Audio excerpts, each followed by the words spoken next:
আসসালামু আলাইকুম। এই ভিডিওটি শুধুমাত্র নকলা নালিতাবাড়ি মানুষের জন্য। নির্বাচন উপলক্ষে আপনারা গুলাম কিবরিয়া নামক ছেলেটিকে চেনেন।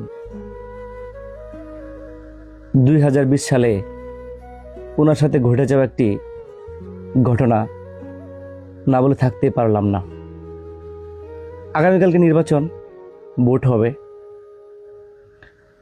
আমি রাজনীতিক কোনো পোস্ট দিতে চাচ্ছিলাম না। এটা যদিও একটা রাজনৈতিক পোস্ট না, ওনার সাথে 2020 সালে ঘটে যাওয়া একটা ঘটনার কথা বলি। 2020 সালে জাতীয় হৃদরোগ ইনস্টিটিউট ঢাকাতে আমার ছোট বোনের ওপেন হার্ট সার্জারি হবে। ডাক্তার বলল, আপনার বোনের জন্য 8 ব্যাগ ও পজিটিভ রক্ত লাগবে। আমি তখন ছোট, ঢাকা শহর চিনি না।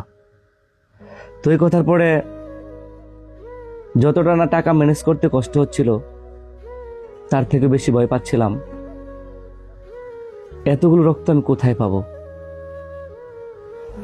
তখন গুলাম কিবরিয়া ভাইয়ের কথা মনে পড়ে গেল, আমাদের গ্রামের মানবতার ফেরিওয়ালা। তো ভাইকে ফোন দিলাম যে, ভাই আমার ছোট বোনের তো ওপেন হার্ট সার্জারি হবে, তার জন্য 8 ব্যাগ রক্তের দরকার। ভাই কিন্তু প্রতিটি কথার আগে হেসে দেয়। হেসে বললেন, আল্লাহ ভরসা সুলতান, আল্লাহর উপরে ভরসা করো, রক্ত ম্যানেজ হয়ে যাবে। সার্জারি ডেটের তুমি 2-3 দিন আগে আমাকে ফোন দিও। তো জাতীয় হৃদরোগ ইনস্টিটিউটে একটা সার্জারি ডেট পাওয়া বেশ কঠিন। তো যখন ডেট পাইলাম, তার আগে ভাইকে ফোন দিলাম। ভাই বলল, কত ব্যাগ লাগবে সুলতান? আমি বললাম, ভাই 8 ব্যাগ লাগবে।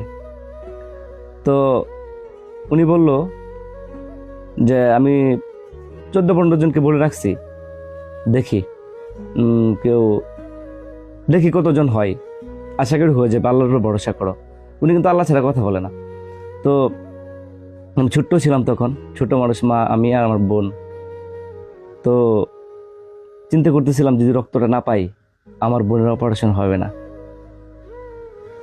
তো সেদিন খুব ঠান্ডা ছিল, পাশাপাশি টিপটিপ বৃষ্টি। সন্ধ্যার দিকে আমার ফোনে একটার পর একটা ফোন আসতেছে, ভাই আমি এখানে আছি, আসেন, আমি ওখানে আছি, আসেন। আমার রক্ত দরকার ছিল 8 ব্যাগ, কিন্তু সেদিন দেখলাম 12-13 জন মানুষ উপস্থিত।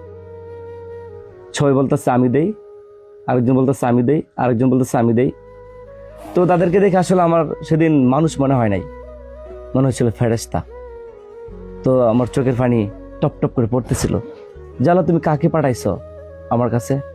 এগুলো কি মানুষ নাকি ফেরেশতা? তো আমার বোনের রক্ত ম্যানেজ হয়, অপারেশন করতে পারি।